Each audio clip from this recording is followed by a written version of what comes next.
Coach, I've lost count of the number of times you've said you can't let your offense dictate the way you play and it needs to rely on defense and rebounding. It seems like midway through the second quarter, you guys really embraced that and stepped it up on defense. How much did you see that kind of playing out and leading to the result that you guys had today?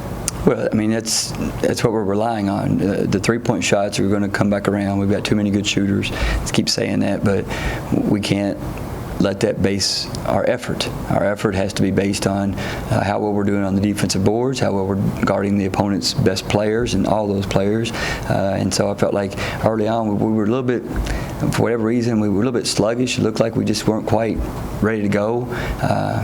And then I got mad at Raneem, and she got mad and played better. So that's what it comes down to, is we just got to play with that kind of intensity on defense and on the boards. And we're not going to be perfect. We're not.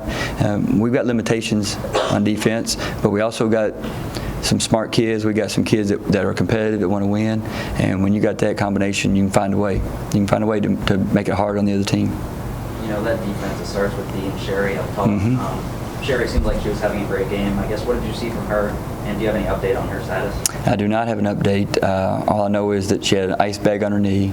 I did not get a chance to talk to Dr. DeBusk or Mike Bowdy, our trainer, yet. But I do know that Sherry's a tough kid. That if there's any way, she'll even practice on Monday. She'll be ready to go. And she was doing a great job.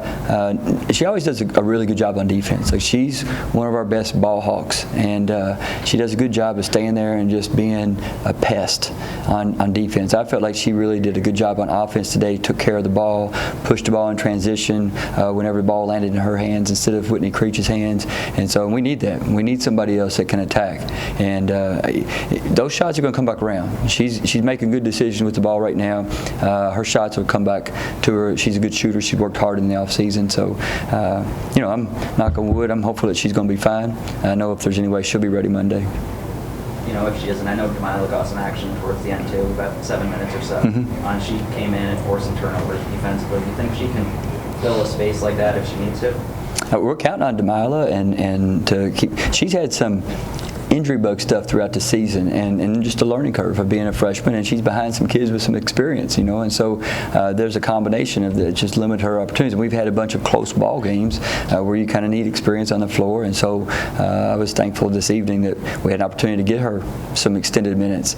She's worked real hard in practice and on her own to get ready for this. I thought she did a good job tonight, not just on defense, but she did a really good job, I thought, poised with the ball in her hands. She didn't make any rash decisions. We're going to get better at attacking that trap. That's something that we needed to spend more time working on in practice. That's my fault. We'll come back, and I talked to both Haya and Jamila about that, about how to handle and attack that thing. Jamila knew right away what she should have done, and so she'll be prepared the next time. I thought they both did a good job in their minutes.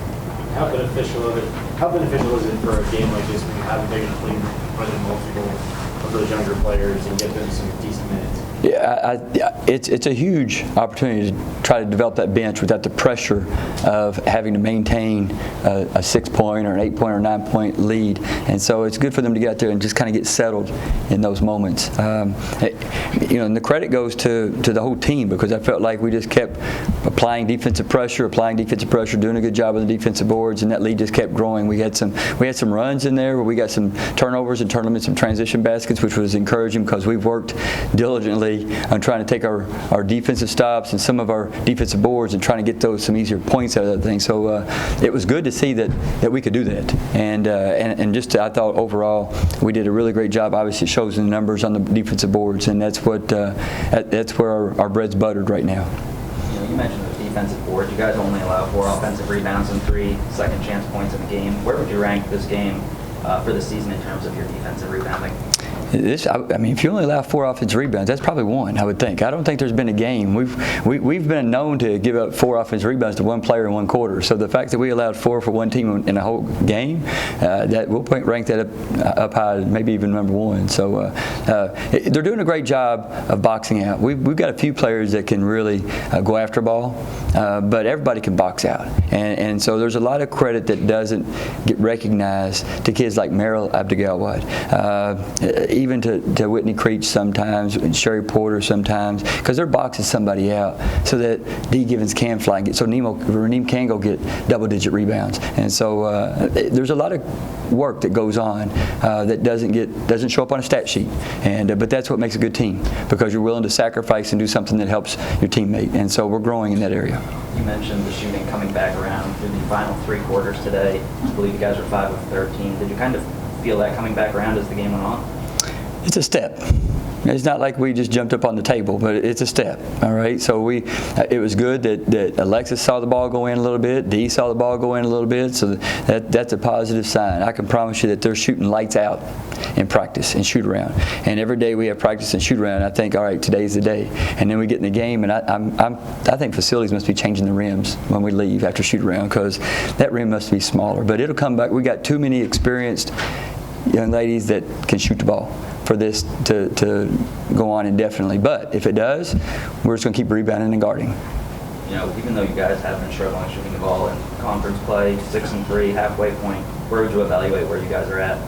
Well, we've dug ourselves out of a hole that we put ourselves in. It was our own fault, and put ourselves back in a spot where we can compete for a bye in the conference. That's all we can control. We can't control the first 2 spots. We had our opportunities, and we didn't take advantage of those. So now we just focus on the next 2 games. We got to go on the road and prove that we can be more consistent than we've been on the road at 2 very difficult places. I think since I've been here, we've only won at Hattiesburg 1 time, I believe, and maybe just 1 time at Ruston. I'm not sure about that one, but I know they're both very well-coached teams, and they're both very difficult places to play. And so that'll be our next challenge, is to make sure we can play consistently on the boards and on defense on the road. Talk about playing at Ruston. How is it, you're on a winning streak and they're kind of struggling right now. How do you make sure that your team stays focused, playing a team that's kind of... Don't get caught up in whether the ball's falling or not. Guard. Because La Tech can score points. They can push the ball up and down, and they can score fast. So you better be playing defense, or those shots are going to fall in. You won't have to worry about the defensive boards. And so that's what we'll just have to make sure we're doing a good job, taking away their first options, and make sure we're boxing out and going after the boards. Coach, that was Maeve's 3rd game with double-double. How important is that she's contributing both offensively and on the glass? Well, she's the anchor for just about everything we do in the middle. She's gotten way better on defense. There's still some times I want her to be even better. She's pursuing rebounds more aggressively. Renee Meljadewe is looking for a 3. That's a big change right there, and so that's taken some player development to get her to that point. And so I'm comfortable with, as long as she takes her time and she's set out there. She'll be about 25% shooter, and that'll be good. That's enough to stretch the defense. So as long as she keeps just doing what she's doing, we're going to be in ball games. 25 points off turnovers. How important is that, just to be able to get out in the fast break? Yeah, I'm glad you recognize that, because that's something that we have been working on, because we've turned people over all season. We can turn people over. We just weren't always taking those turnovers and creating easy baskets and getting points out of that. So we've really been focusing on trying to make sure we do a better job of converting those things. So that's a step in the right direction. Anything else? Thanks, Coach.